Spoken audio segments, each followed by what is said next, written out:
Hey, tu aimes ce que fait Soul Bando? Alors rejoins-nous sur le Patreon de Soul Bando, /Soul Bando. Bien sûr, sache-le, il y a 4 forfaits.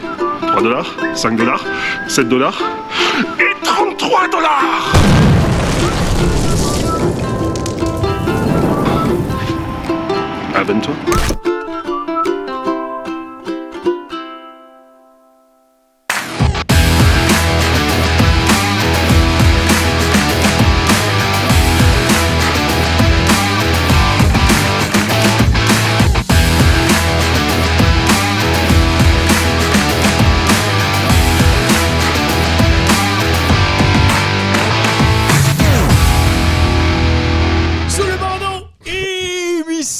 Numéro 73.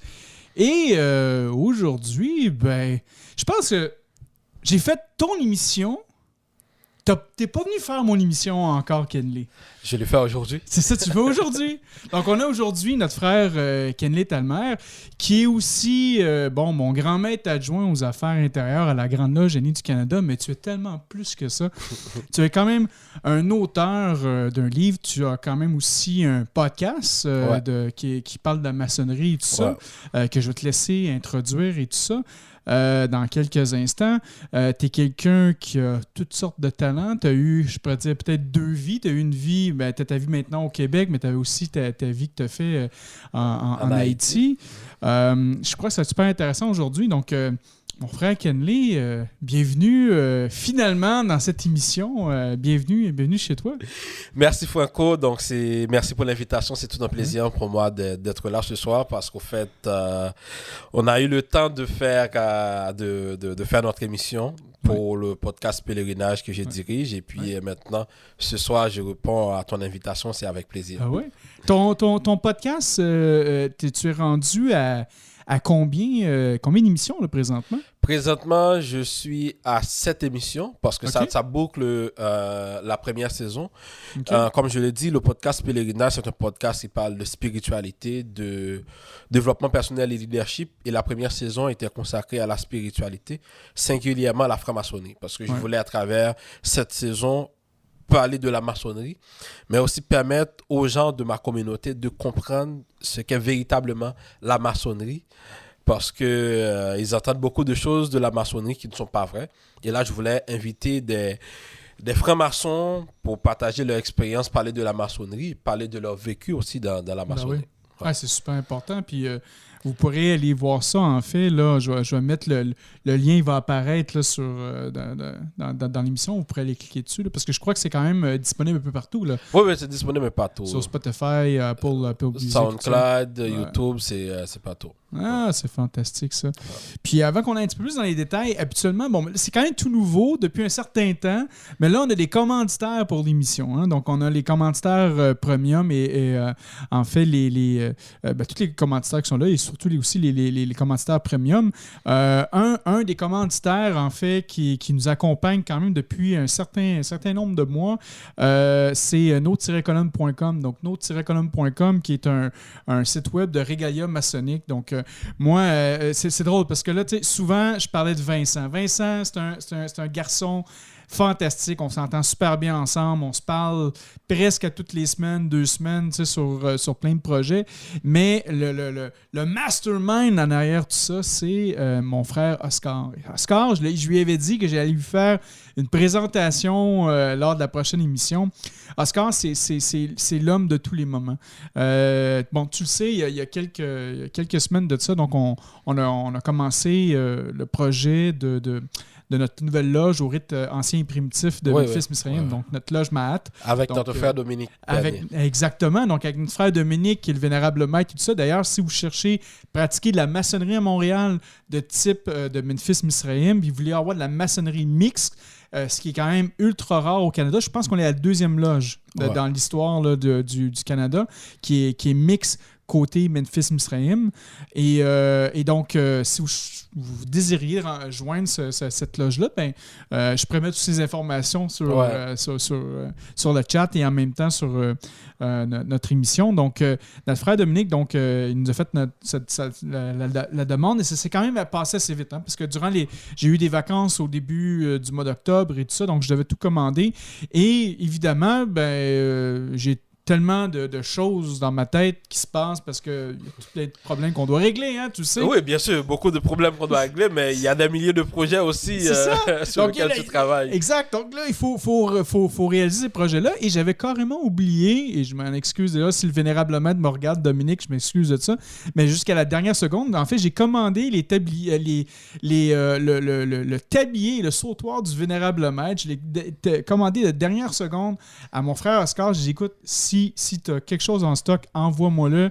Et Oscar le fait, je l'ai reçu en dedans d'une semaine au Canada. Donc, c'était quand même ultra rapide. Ouais. Il s'est occupé de nous pour plein d'autres choses, plein d'autres décors. Donc, si vous voulez vraiment avoir des choses de qualité, ça vaut la peine. Vous allez sur no-colonne.com. Puis vous direz à Oscar et à Vincent un salut, un coucou de ma part. Donc, ils vont savoir que ça vient de vous, tout ça. Donc, on a notre premier commanditaire. Puis là, ça vient aussi avec ton livre que tu as écrit aussi dans le passé. L'autre commanditaire qu'on a, en fait, c'est que j'ai parti une maison d'édition donc qui s'appelle La Roseraie des Philosophes avec mon frère Yves Vaillancourt qui est aussi le passé grand maître du Grand Orient du Québec et notre frère Gérard qui est notre troisième partenaire. Et les trois ensemble, on a commencé à faire la première maison d'édition québécoise pour des ouvrages spirituels, mais maçonniques aussi. Okay. Mais c'est surtout maçonnique. Le but, c'est... Puis pour moi, c'était ultra important parce que... le Québec, c'est encore une terre jeune. C'est une terre qui continue à grandir côté maçonniquement. On n'est pas, je le dis toujours, mais on n'est pas beaucoup de maçons. Hein?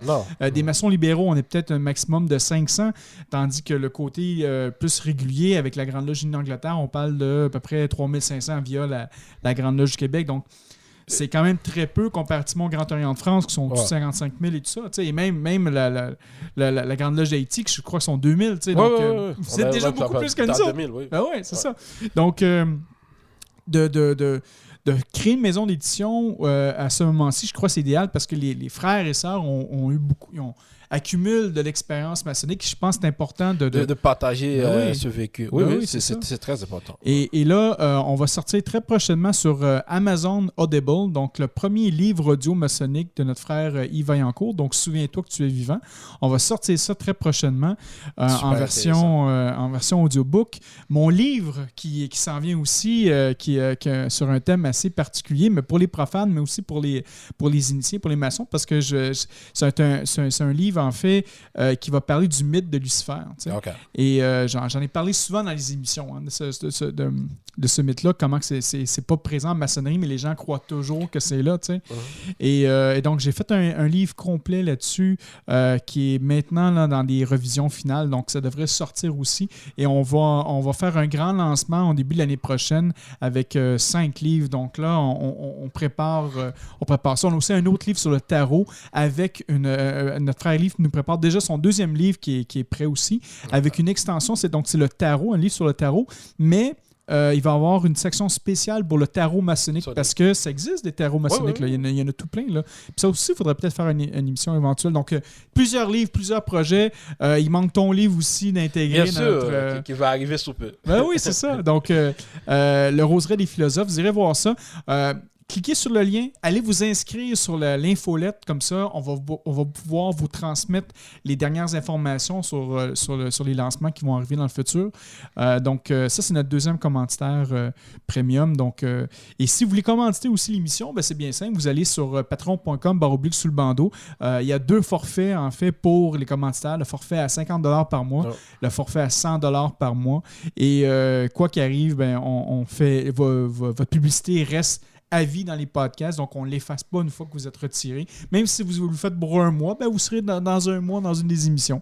Donc, c'est ça. Donc, c'est pas mal les commentaires qu'on a pour ce mois-ci. Moi, je suis content de voir comment le podcast est en train de... C'est fou! De grandir, ouais. C'est... Tu sais, juste l'histoire du podcast. Moi, ça fait 20 ans que je fais du podcast. j'ai fait des émissions, j'ai commencé... Tu sais, moi, un de mes plus grands rêves quand j'étais jeune, c'était de faire de la radio. Moi, j'ai fait une formation en radio, en plus de faire de la formation en informatique.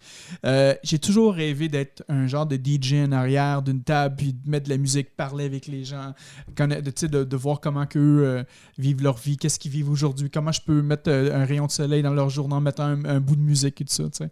Donc, j'ai toujours rêvé de faire de la radio. J'en ai fait quand même assez longtemps. Et le podcast, c'est venu que, justement, ça me permettait de pouvoir atteindre pas juste les gens de mon quartier. T'sais. Je peux atteindre la planète au grand complet. Et c'est ça qui est beau, parce qu'il y a des gens qui vont l'écouter. Je le dis souvent, mais exemple, Claudia est allée participer à une loge virtuelle au Japon. Et les gens la reconnaissaient, parce que les gens de partout dans le monde l'écoutent. C'est fantastique, c'est fun de voir ça. Et c'est pour ça que moi, ça me donne cette... j'adore faire ça. Puis quand on avait commencé, dans le temps, il y avait des chats IRC. Je ne sais pas si vous vous souvenez de ça. C'est quoi un chat IRC? Donc là, on peut parler avec les gens pendant qu'on parlait en direct. C'était un peu, en bon québécois, on dit broche à foin. C'est un peu n'importe quoi. Mais ça fonctionnait super bien quand même. Et ça nous a permis de rejoindre tellement de monde. Mais aujourd'hui, d'avoir la même technologie aujourd'hui, mais il y a 20 ans, je pense que j'aurais peut-être fait seulement que ça, de la radio. J'aurais peut-être même pas fait mon travail d'informatique. Mais là, aujourd'hui, c'est bien. Mais là, tu peux faire les deux. Je peux faire les deux. Oui, c'est encore mieux. Mais quoi que j'aimerais mieux faire juste de la... Si tu me donnerais l'opportunité entre faire ce que je fais en informatique puis de la radio, je ferais de la radio quand même. Okay. Mais comme tu dis, j'ai le meilleur quand même des deux mondes, c'est fantastique. Puis toi, si on commence un peu avec ton émission, tantôt, comme tu le disais, qui a couvert la première saison t'as couvert un peu sur la maçonnerie. Oui, j'ai parlé de la maçonnerie. J'ai invité des frères et sœurs qui sont venus partager aussi leur expérience maçonnique. C'était pourquoi tu es rentré en maçonnerie, qu'est-ce que tu as entendu de la maçonnerie avant d'entrer, est-ce que ce que tu avais entendu, c'est vraiment ça de la maçonnerie, comment est-ce que la maçonnerie a changé ta vie, qu'est-ce qu'il a apporté pour toi. Mais quand tu écoutes les réponses des différents invités et tu comprends que ce que les gens pensent de la maçonnerie, ce que les idées que les gens font de la maçonnerie, c'est pas ça. Non. C'est pas ça. Et le dernier épisode de la première saison, il y a beaucoup de gens qui me demandaient pourquoi tu as choisi la maçonnerie. Et c'est dans cet épisode que j'ai répondu pourquoi. Moi, je vais te répéter la question. Pourquoi tu as choisi la maçonnerie? On va voir si tu répètes. Écoutez les deux émissions, là, je vous le dis. Là, on va écouter sa réponse, puis aller écouter le dernier épisode, puis on va voir si ça se tient toujours. Ça. Qu'est-ce que tu as dit?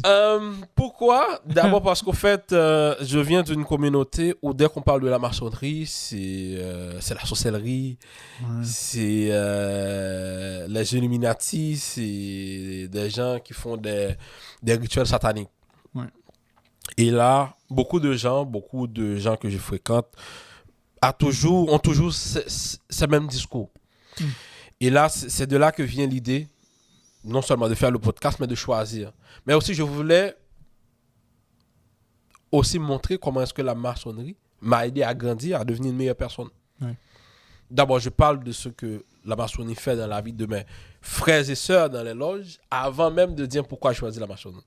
Parce qu'en quelque sorte, il est mieux que les gens puissent écouter d'autres personnes, des gens qui ont 10 ans, 20 ans, d'autres qui ont 45 ans de vie maçonnique, comment la maçonnerie les a transformés.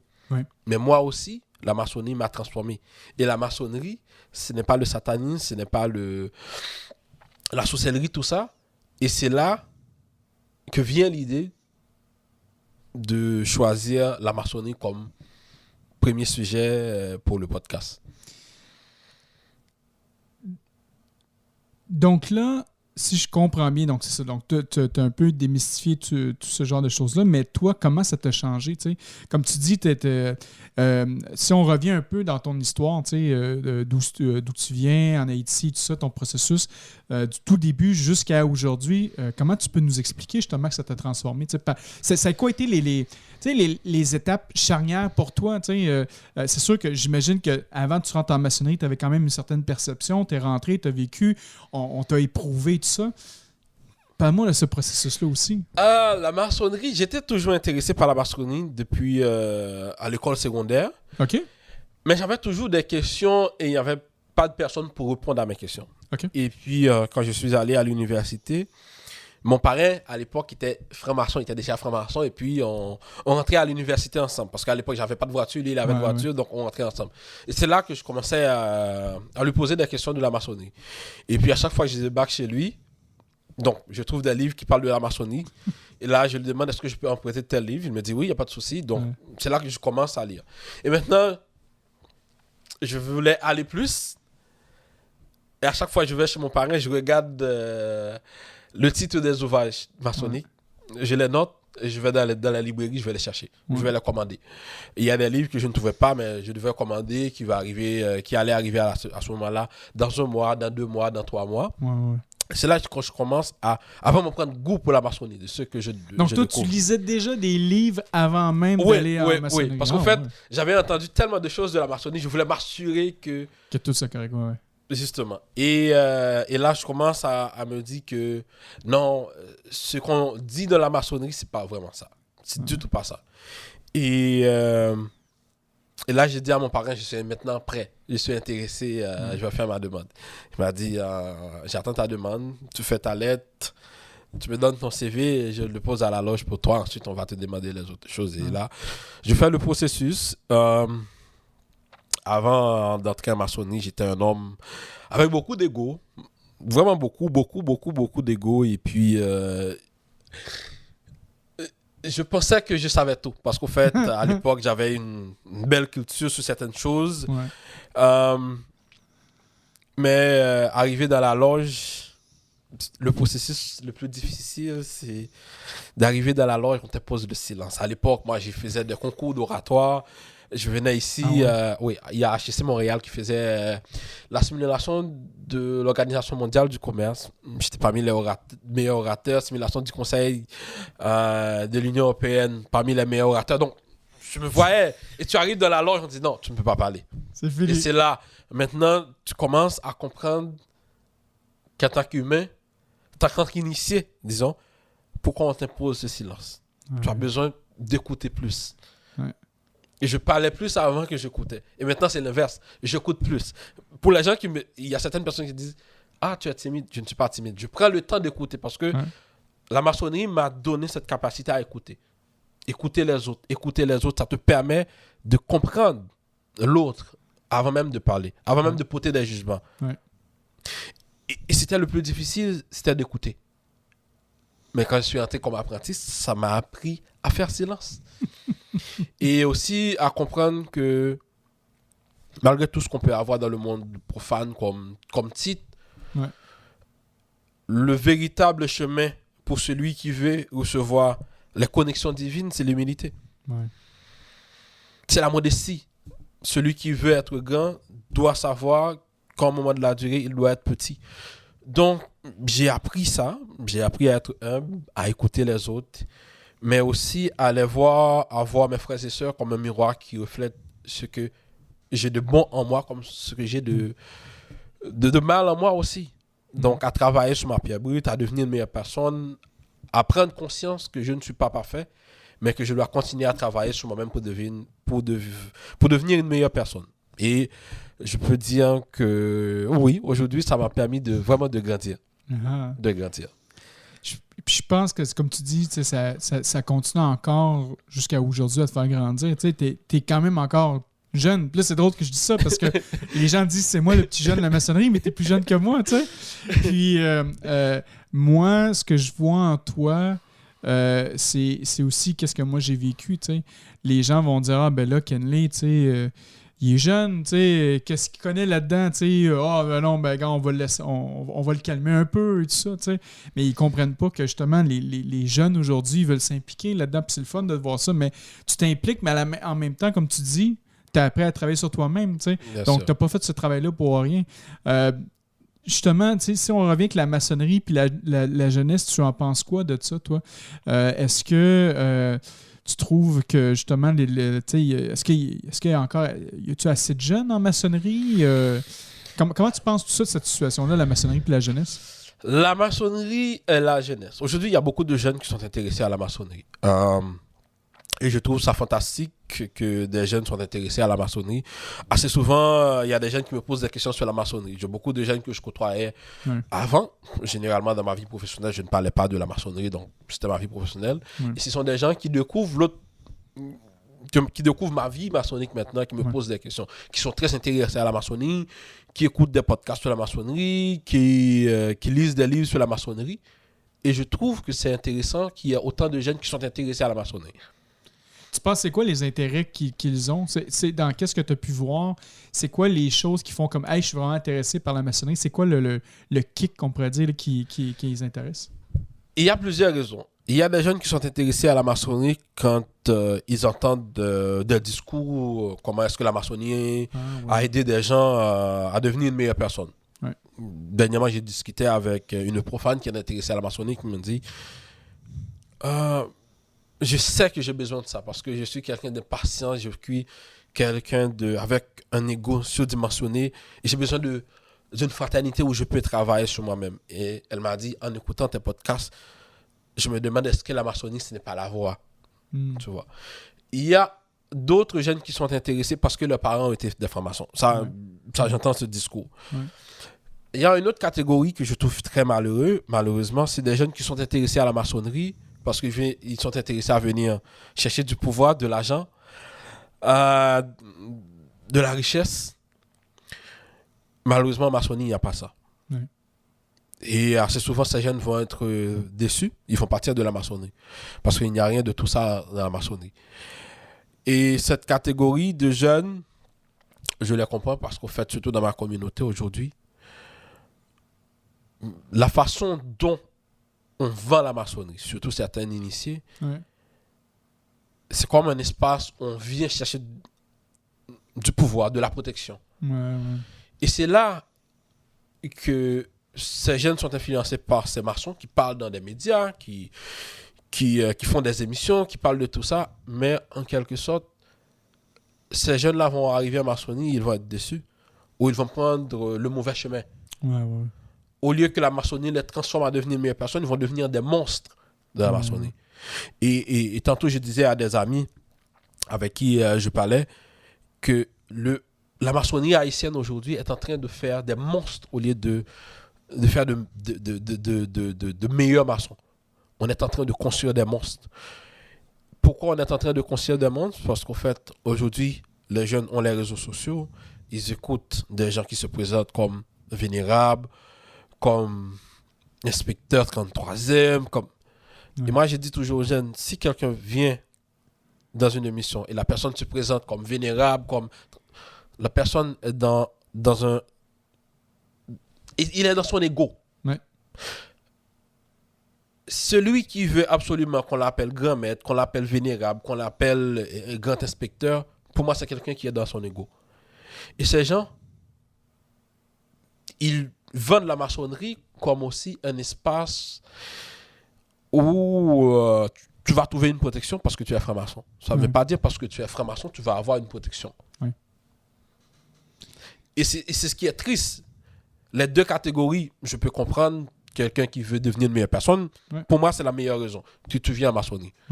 La deuxième raison, si tes parents étaient francs-maçons, donc prends le temps de te demander est-ce que vraiment tu as besoin de ça dans ta vie. Si tu veux entrer en maçonnerie pour trouver de l'argent, la richesse, le pouvoir, la protection, ne vient pas parce que la maçonnerie ne donne pas de la protection. Non, c'est ça.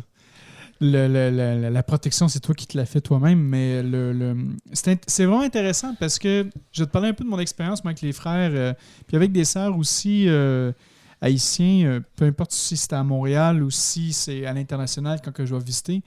Un aspect, par exemple, j'ai remarqué par la communauté haïtienne maçonnique, c'est quand on se parle, quand on se rencontre, par exemple, il y a un grand respect quand même pour les titres et les fonctions. Ça, par exemple, là, je trouvais ça intéressant. Puis comme tu vois aussi, la culture québécoise, puis je pense que ça vient aussi avec en Europe et comment on pratique la maçonnerie. Pour nous, je pense que une fonction, c'est juste... En fait, un titre, c'est juste une fonction. C'est une fonction qui est établie dans une période de temps. Donc, par exemple, moi, présentement, qui est grand maître, et toi qui es grand maître adjoint, on a des mandats de 3 ans. Donc, après 3 ans, on est rendu passé. On n'est plus la personne en charge, tu sais. Et tu vois, jusqu'à la semaine dernière, j'ai rencontré des frères haïtiens et ils m'appelaient encore vénérable. Mais je ne suis pas vénérable. Oui, mais tu as déjà été vénérable, on doit te donner tu sais, comme en anglais, on va dire Most Worshipful Master et tout ça, tu sais. Mais j'ai plus besoin de ce titre-là, tu sais. Je l'ai parce que pendant un certain nombre de temps, mais de voir que puis c'est pas juste eux aussi, mais j'avais remarqué que plusieurs de nos frères, justement, haïtiens et sœurs aussi, mais prenaient vraiment une grande importance à ce titre-là. Puis pour moi, j'ai pas nécessairement de problème avec ça, mais je peux, suite à notre conversation, je peux un peu comprendre aussi. Là, oui, mais aussi, pourquoi? C'est parce qu'en fait, avant, quand on disait vénérable maître, tu as été quelqu'un de très respecté dans la communauté. N'importe qui ne pouvait pas devenir vénérable. Okay. Le vénérable a toujours été quelqu'un d'important. Et l'important, c'est pas le titre qui te le confère, mais pas ta personne, comment tu influences ta communauté, comment tu es dans la zone. Et ça reste pour toi le titre, okay. Jusqu'à ta mort. Donc, ça a toujours été quelqu'un de très noble, quelqu'un qui est au service de la communauté, quelqu'un qui est très respecté dans la communauté. C'est à la fois respectable et respecté. Donc, cette personne était très respectée dans la communauté. Et c'est pour cette raison qu'on accordait à ces personnes beaucoup d'importance jusqu'à aujourd'hui.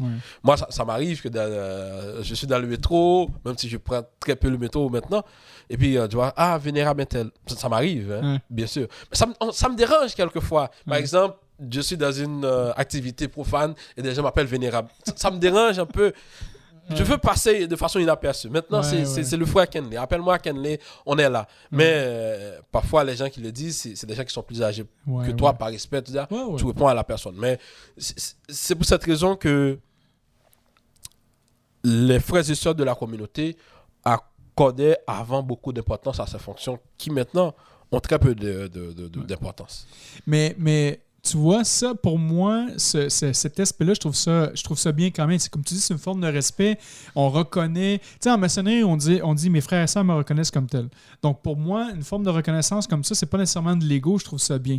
Mais peut-être que, tantôt, quand on parlait, les gens qui voulaient avoir des titres, c'est justement pour se faire...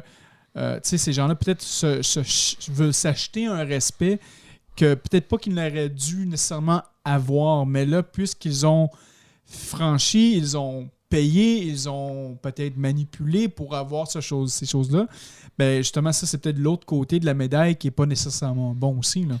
Tu imagines, dernièrement, j'ai parlé à Cadet et à Gabriel, je leur expliquais que j'écoutais un frère qui était invité à une émission de radio et il se présentait. Moi, je suis un tel, vénérable maître, 3 fois puissant. J'ai dit, pourquoi tout ça? Pourquoi tout ça? Et il y a un auditeur qui n'était pas d'accord avec lui. Il dit, tu oses m'affronter? Je suis 3 fois puissant. Je suis maître Z. Mais je dis, mais c'est quoi ce genre d'histoire? Et ces gens vendent une mauvaise image de la maçonnerie. Et ce qui est triste dans l'histoire, c'est que la majorité des obédiences pour appartenir à ces maçons ne les appelle pas dans la commission de discipline. Donc, un maçon qui a ce comportement, la commission disciplinaire de l'obédience doit rappeler alors d'un maçon avec ce genre de comportement. Mais quand ça arrive, un premier le fait, un deuxième, un troisième, et personne ne dit rien. Donc, aujourd'hui, on a ces maçons qui se présentent toujours.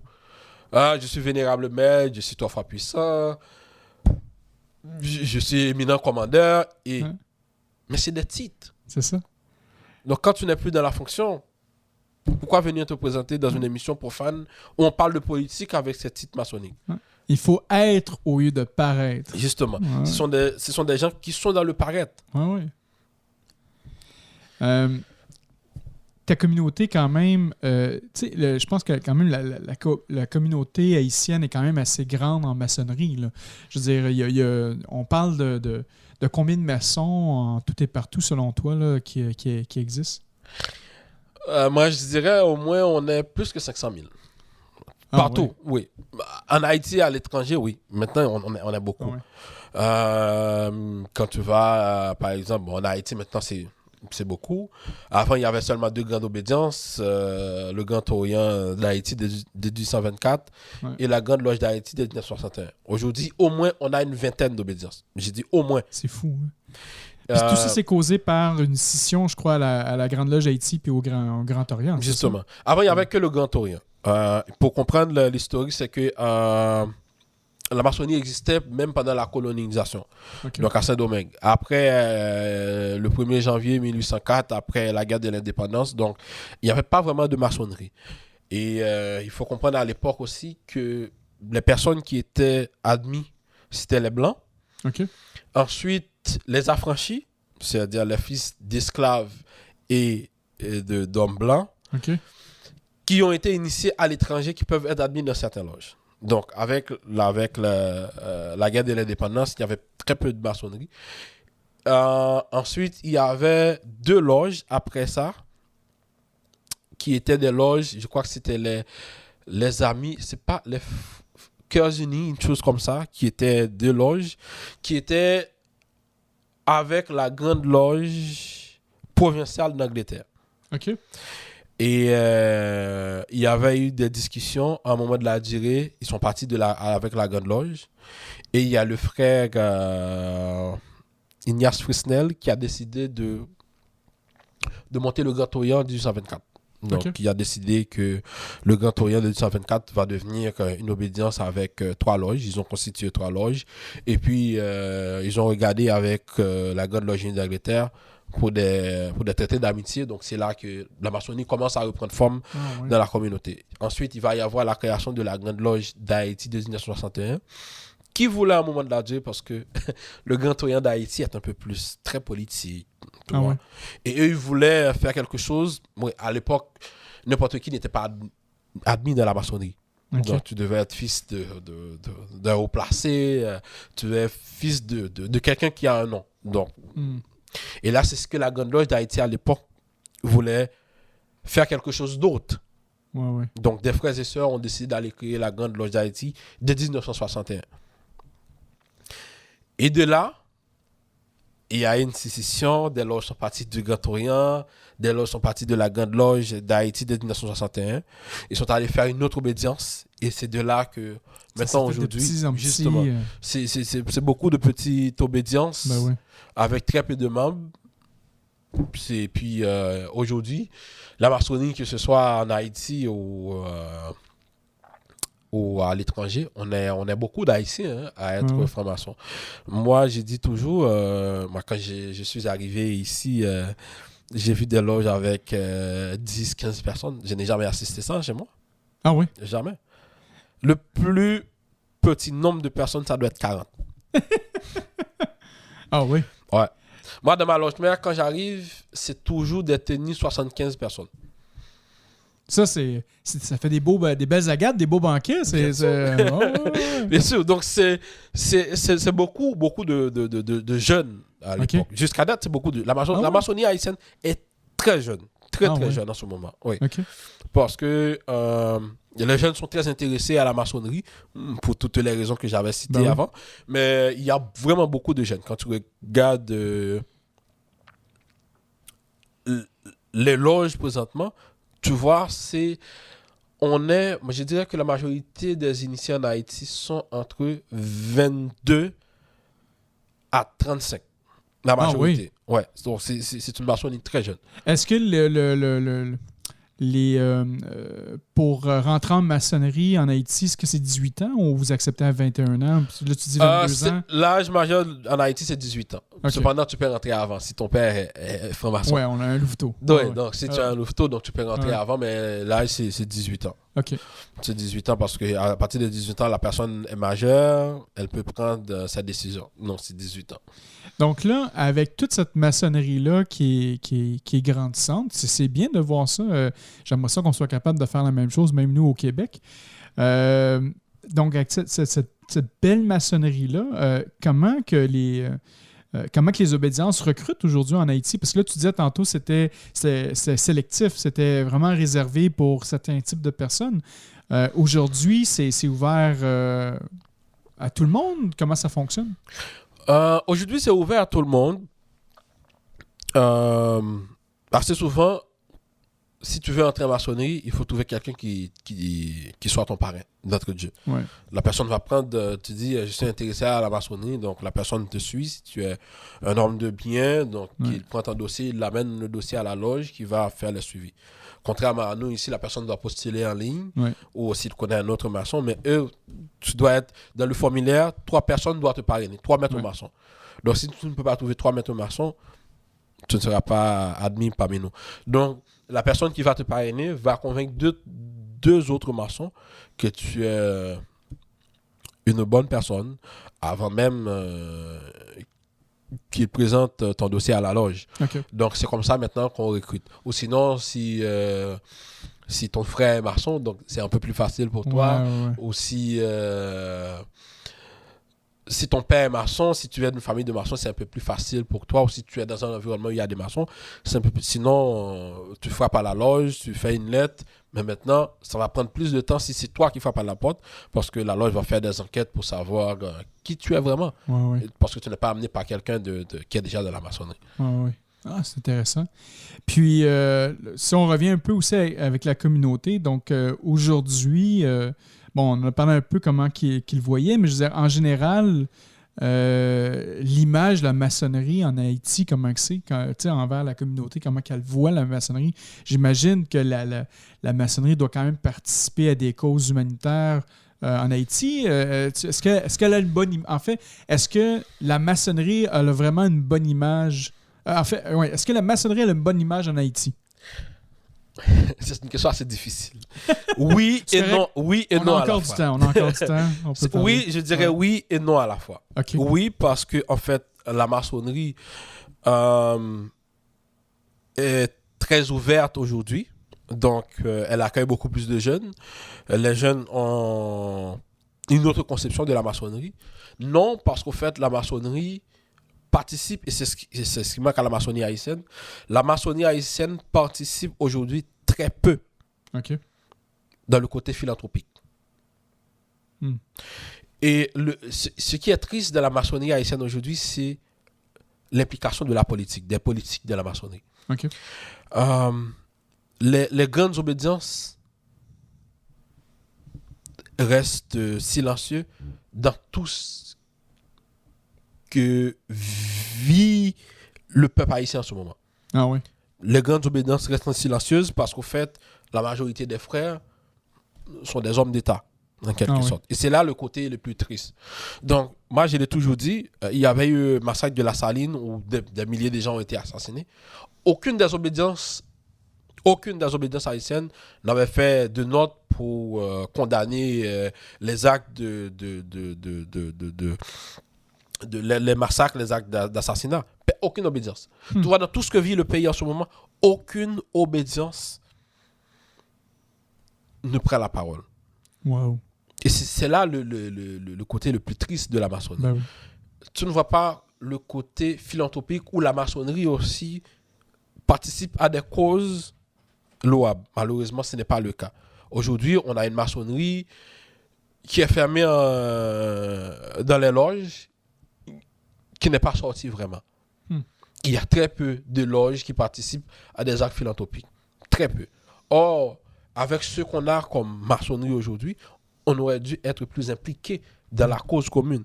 On aurait dû être plus impliqué dans certains grands projets de société. Malheureusement, la maçonnerie haïtienne est très peu impliquée dans ces questions.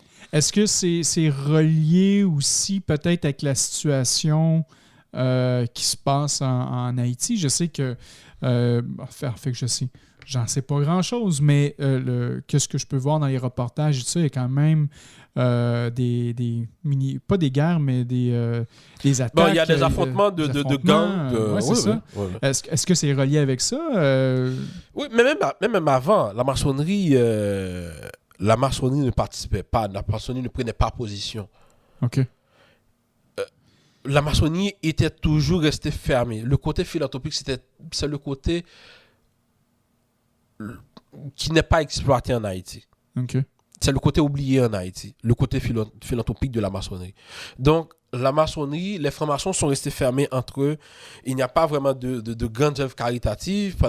Il y a des frères et sœurs qui sont membres de certaines grandes organisations, qui auraient pu être impliqués dans certaines causes. Mais aujourd'hui, si tu demandes, est-ce qu'il y a une organisation maçonnique, par exemple, ou une organisation qui a combien de francs-maçons qui s'engagent dans des luttes comme la défense des droits humains, tout ça, il n'y en a pas ça. Il n'y a pas ça.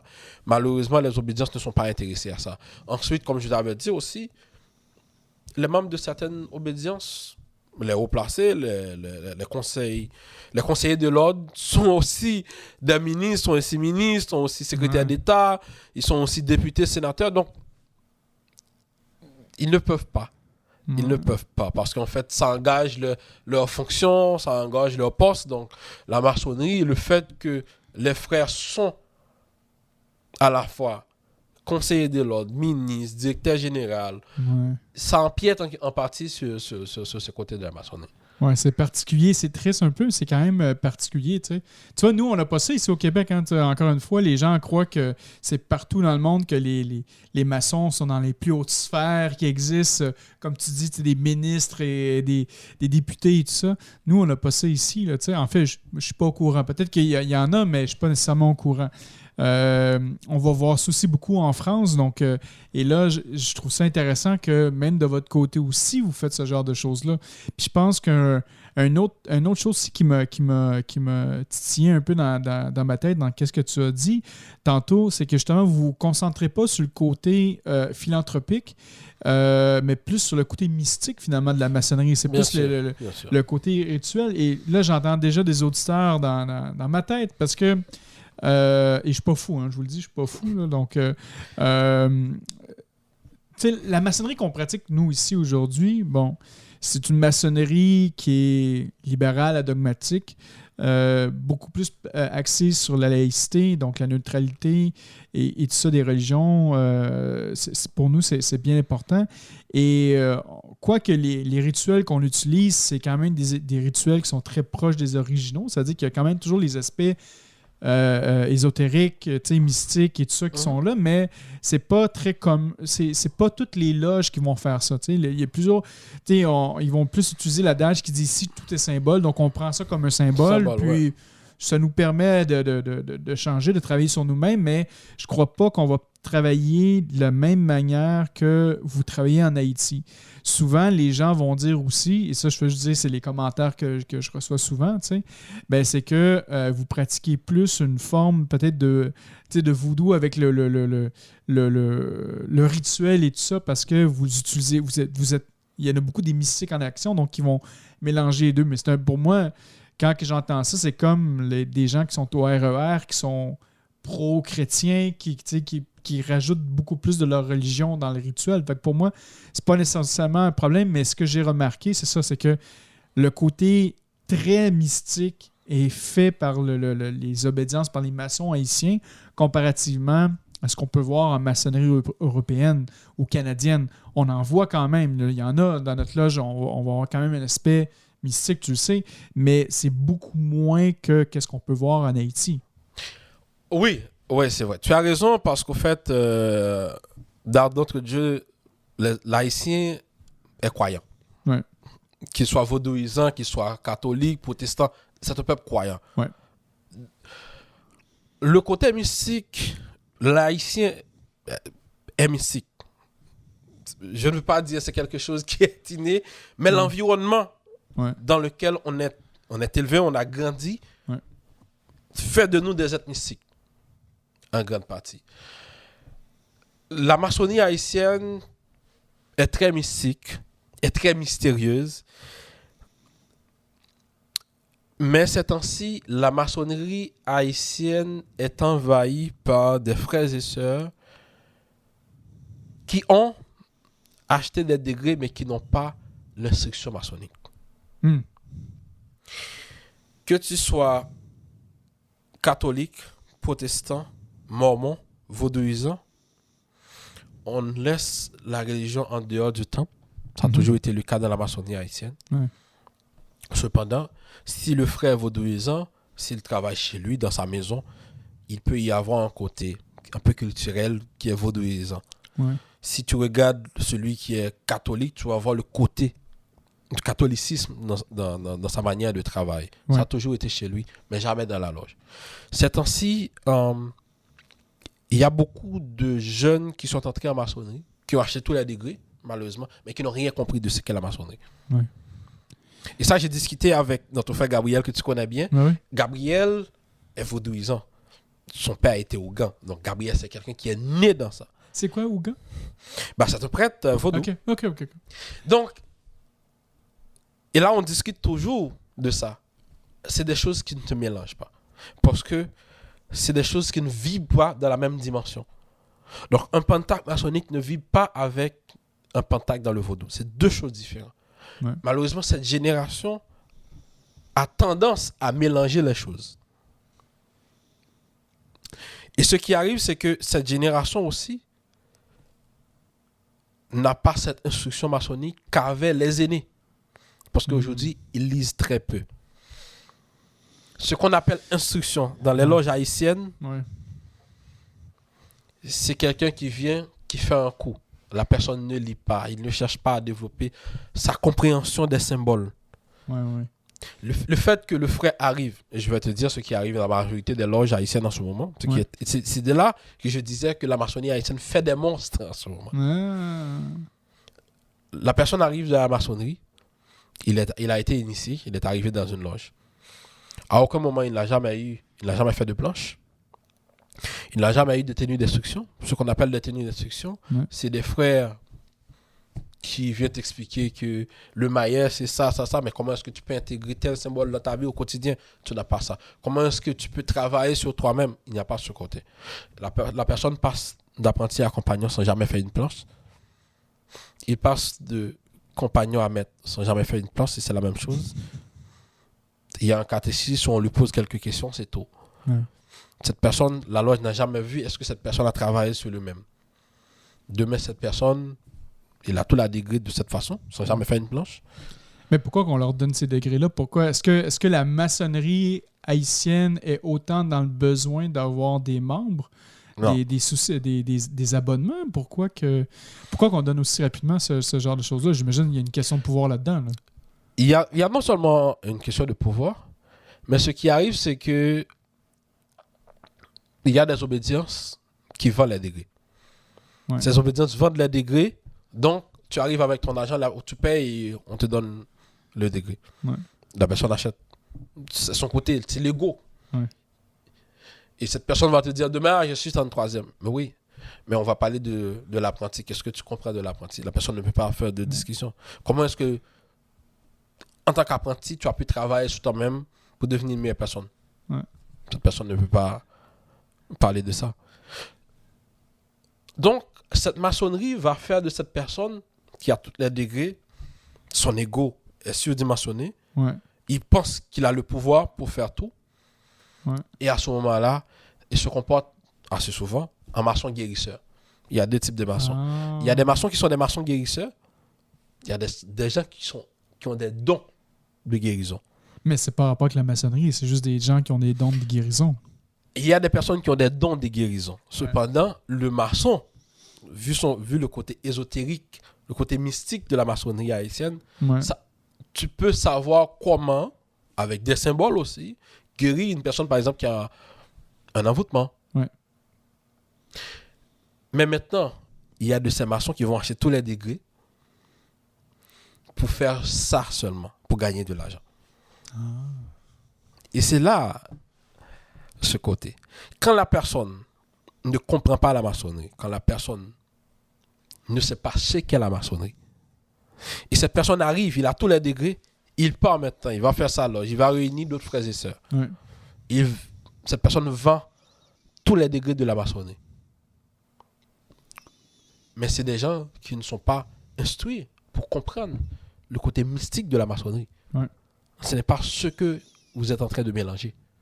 Il y a des vraisemblables, il y a des choses que tu vas voir dans tel degré qui peut être qui peut ressembler à certaines choses dans le catholicisme, dans le vaudou, c'est pas toujours ça. Mais maintenant, tu dois être prudent par rapport à ça. Et c'est là que tu vas avoir retrouvé, je vais terminer, beaucoup de maçons à ce moment-là vont devenir chrétiens, ils vont repentir, dire qu'ils ont été francs-maçons, mais ils n'avaient rien compris de la maçonnerie. Ouais. Non, mais t'as raison, parce que les rituels maçonniques, tu sais, ont été faits. Tu sais, c'est quand même des rituels, je donne l'exemple du rite écossais ancien accepté, tu sais, officiellement, quand ça a été créé en 1804, ça a été créé pour le 4 à 33. Tu sais. Mais même avant 1804, on avait le rite de perfection. Donc, ces rituels datent de 1700. Tu sais. J'ai un livre ici, le manuscrit de Franquin, tu ne m'as pas encore volé. Mais, je vais le faire tantôt. C'est ça, j'aurais pas dû dire ça. Mais justement, on parle des rituels du 4 au 25.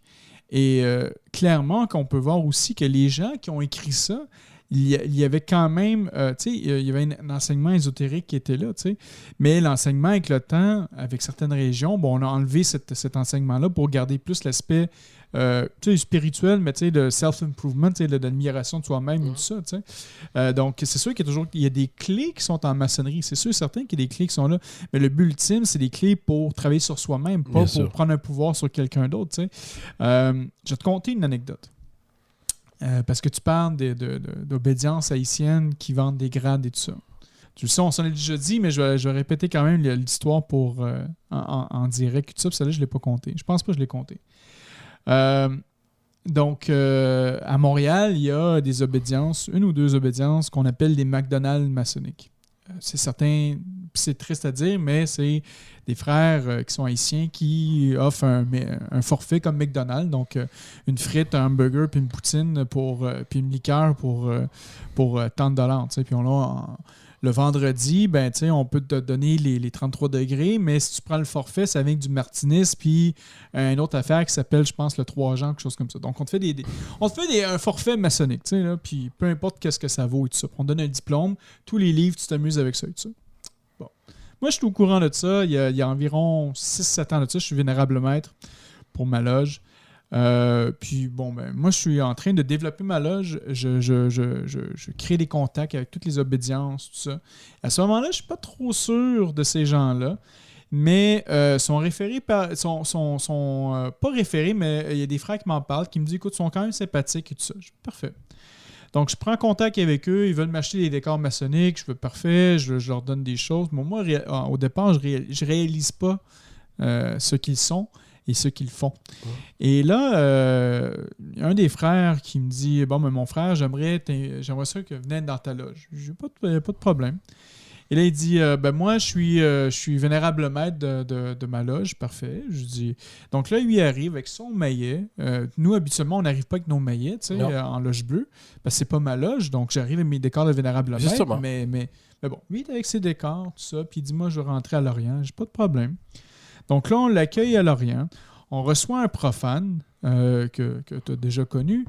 Et bon, on sort le profane, c'est négatif et tout ça. Et lui, il est contrarié. Il n'est pas dans mon obédience. Lui, il décide de se lever et dire à toute l'Assemblée, vous avez mal fait votre travail. Je demande que vous revotez. Et là, après ça, il dit, je suis 33e. J'ai pas besoin de gants, moi, pour être à l'ordre et tout ça. Donc, moi, là, c'est moi le patron ici. Là. Et là, vous allez m'écouter et vous allez refaire le vote. Tu dis ça à moi? Et là, ben, je me retourne et je dis, mon frère, écoute, t'es en loge bleue. 1, t'as aucune autorité ici. Ton titre, je m'en fous. 2, tu vas mettre tes gants parce que t'es en loge bleue. Tu as besoin de mettre tes gants et ça presse. Sinon, je vais demander tout simplement au maître de cérémonie de te raccompagner et tu repartiras, tu sais.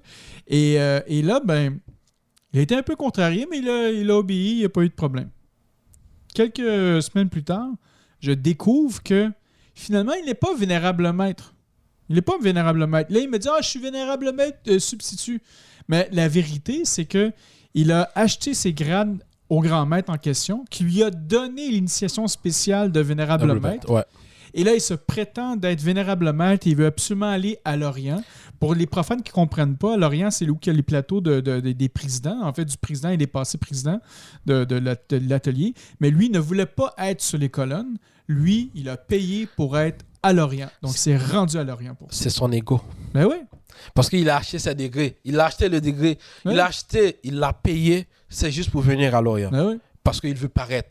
C'est des gens qui n'existent pas dans le monde profane, mais c'est leur façon dans le monde maçonnique de continuer à exister. Ils vont acheter le degré. Moi, ça ne m'étonne pas.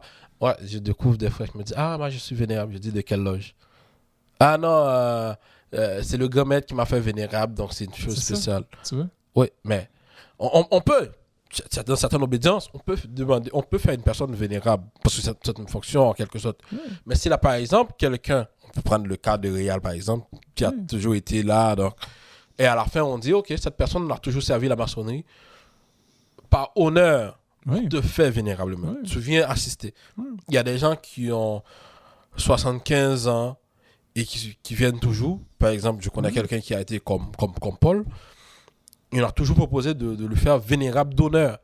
Parce qu'il a toujours été là pour servir la maçonnerie. Il n'achète pas ce degré. C'est ça. Il ne paie rien. La loge lui donne les décors, tout. Il n'achète pas le degré. Mais ces gens, ils vont acheter le degré pour dire qu'ils sont vénérables, qu'ils sont tough à puissants. Et même, tous les autres chapitres, ils vont acheter les titres. Maître Z. C'est des fonctions qu'on fait maintenant des degrés. La personne te dit, moi, je suis 3 fois puissant. Non. Est-ce que tu es membre... Est-ce conseil ou... Est-ce que tu occupes une fonction dans une loge de 4e? Ah non. Moi, non. Tu n'es pas 3 fois puissant. Tu es juste ton frère. Donc, tu as acheté un degré. Mais en quoi est-ce que ça t'aide? Tu achètes des degrés.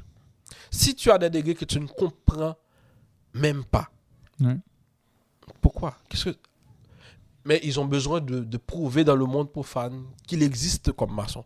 C'est ça. Et dernièrement, je regardais pendant le 1er et le 2 novembre, c'est la fête des morts, c'est le Guédé en Haïti pour les vaudouisants. Et je vois un groupe de jeunes maçons qui vont dans un cimetière et pour parler avec les morts, j'ai dit ils ne comprennent rien. Pourquoi il y a la tenues funèbres? Ouais, c'est ça. C'est parce que vous n'avez tellement pas d'instruction que vous ne comprenez même pas le symbolisme des tenues funèbres. Vous n'êtes pas obligé dans un cimetière. La loge peut se transformer en cimetière pour rendre hommage à tous ceux qui sont passés à l'Orient éternel. Mais le fait que vous n'avez pas cette instruction pour comprendre le côté symbolique des tenues funèbres, vous êtes obligé d'aller dans un cimetière. Vous faites comme les vaudouisants, vous faites comme le profane. Parce que vous n'êtes pas différent des profanes, parce que vous n'avez pas cette instruction maçonnique. Vous avez des degrés, vous les avez achetés, mais vous n'avez pas cette instruction maçonnique. C'est incroyable. Si on continue rapidement, là, parce qu'on arrive pas mal, on est très près de l'heure en fait. Mais moi, il y a quand même une situation qui m'inquiète en Haïti.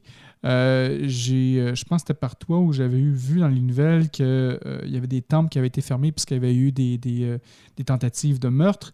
Je vois aussi des fois, sans nommer la personne en question, mais on pourrait dire des terroristes ou des membres de groupes quand même là, qui sont de mouvements de violence qui s'affichent publiquement avec des écarts et des compas. Qu'est-ce qui se passe avec les affaires de violence? Pourquoi qu'il y a peut-être des pseudo-maçons qui participent et qui vont dans ces tueries-là? Qu'est-ce qui se passe là-bas? C'est la même chose que j'explique, c'est que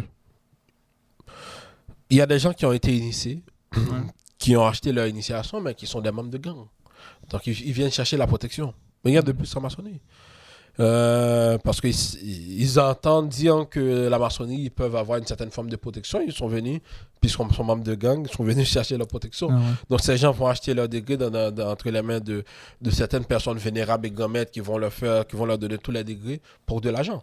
C'est une réalité. Il y a d'autres qui ont été membres de certaines obédiences, qui avaient un statut et puis qui est tombé dans cette forme de délinquance. Mais on va passer la commission disciplinaire de ces obédiences. L'un des plus grands chefs de gang se dit toujours maçon. Mais il a été membre de quelle obédience? Pourquoi l'obédience n'a jamais sorti une note pour dire qu'il est radié ou quelque part? parce que la personne a été membre de la police a pris des décisions contre cette personne, mais pourquoi l'obédience en question n'a jamais pris? Parce qu'au fait, c'est pas des choses qui les intéressent. Donc, c'est un frère, on reconnaît comme un frère. Non, même si la personne est un frère, s'il a été radié, donc il n'est plus membre de cette fraternité. Il ne peut plus se présenter comme initié, même si on a été initié à vie. Ouais. Mais ça arrive. Donc, il y a ce côté où les gens ils viennent acheter leur degré. Il y a l'autre côté où c'est aussi une forme de protection pour certaines personnes. Parce qu'en fait, si on prend des décisions contre ses frères, donc tout peut s'arriver.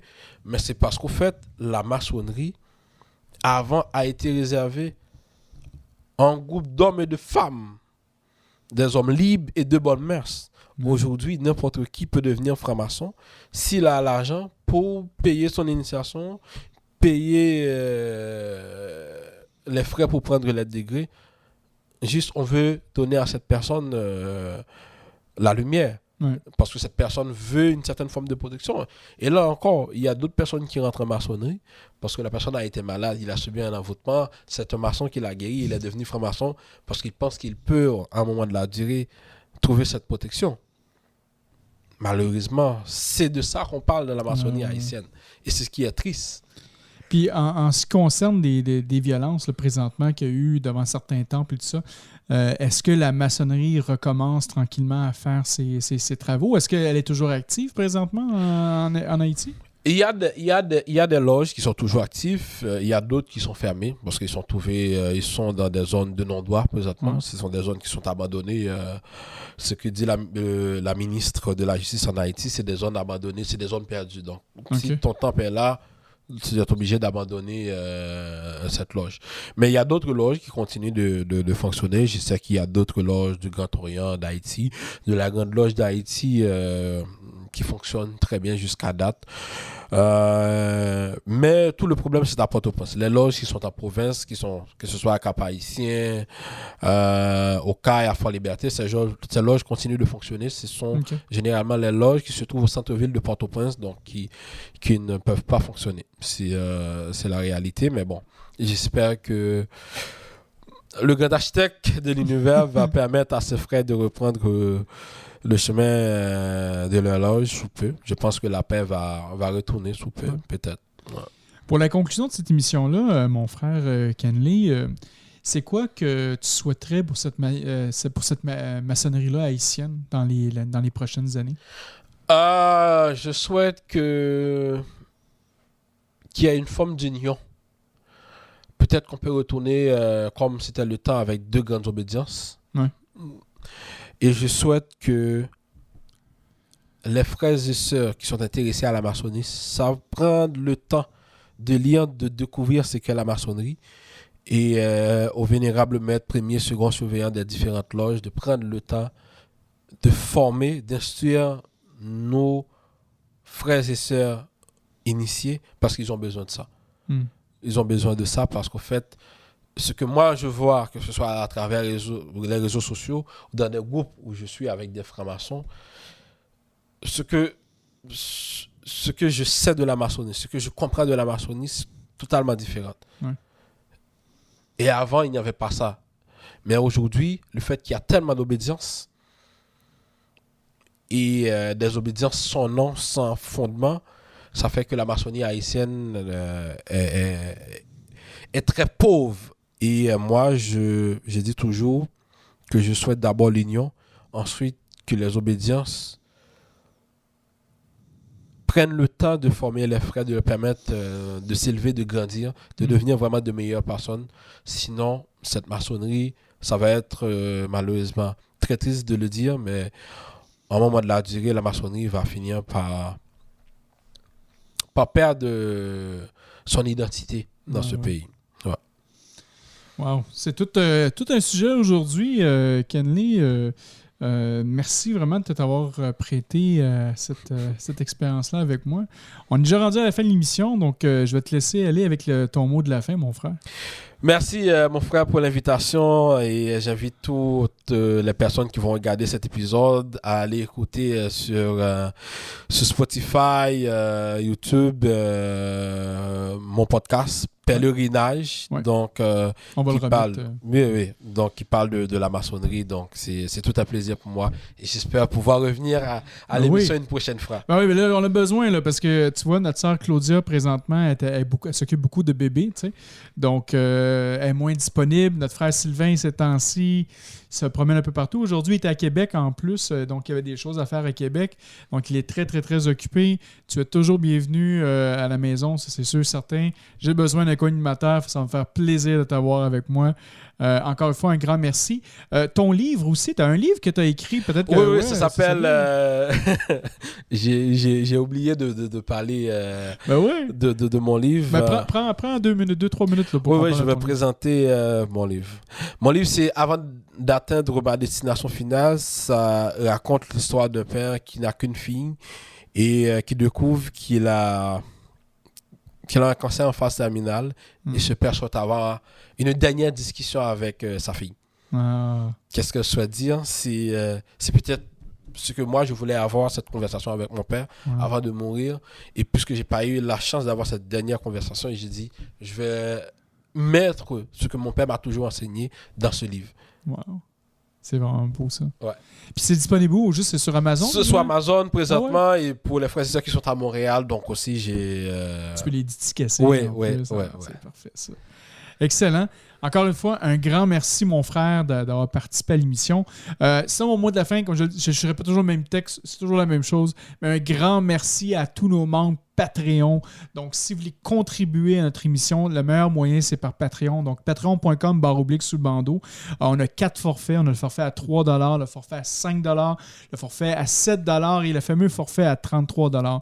Le forfait à $33, en fait, si vous devenez aujourd'hui très illustre patron, en fait, vous avez accès à tous les livres et les podcasts de notre frère Kenley. Donc, si vous, quand vous allez recevoir une commande, vous gardez un livre pour vous, vous en donnez un à quelqu'un. C'est vraiment ça. Le forfait $33, il était absolument incroyable. Donc, patreon.com/sous-le-bandeau. Puis encore une fois, tous les fonds vont à la maintien de nos serveurs, de la maintenance en fait, des équipements audio et tout ça. Donc, ça nous aide. J'ai pas de salaire avec ça, mais ça nous permet de faire des émissions. Puis encore une fois, si on revient au sujet du tout début, s'il y a 20 ans de ça, j'avais réussi à avoir une page Patreon, puis ça n'existait pas dans ce temps-là, je ne serais pas dans la même situation d'aujourd'hui. Donc, un grand merci à tout le monde qui contribue. C'est vraiment... C'est génial. Donc, patreon.com/sous-le-bandeau. Notre page YouTube, encore une fois, les émissions, si vous les écoutez jusqu'à ce moment-ci, ça veut dire que vous avez vraiment aimé. Assurez-vous d'appuyer sur le petit bouton, le thumbs up, qui va nous permettre justement d'avoir plus en fait, d'abonnés. Puis en même temps, vous allez recevoir des notifications quand il y a des nouvelles émissions. Donc, c'est quand même super intéressant. Donc, n'hésitez pas à liker. On a notre page Facebook, facebook.com/sous-le-bandeau. Notre site web, sous-le-bandeau.ca. Et justement, sur Sous le bandeau, il y a aussi un design de nouveaux chandails. Donc, si vous voulez aller sur le site, vous pourrez commander votre nouveau chandail que j'ai fait pour tout le monde. Puis là, je commence à jouer avec un petit peu de design. Fait que il y a plein de choses super intéressantes. Vous irez voir ça sur sous-le-bandeau.ca.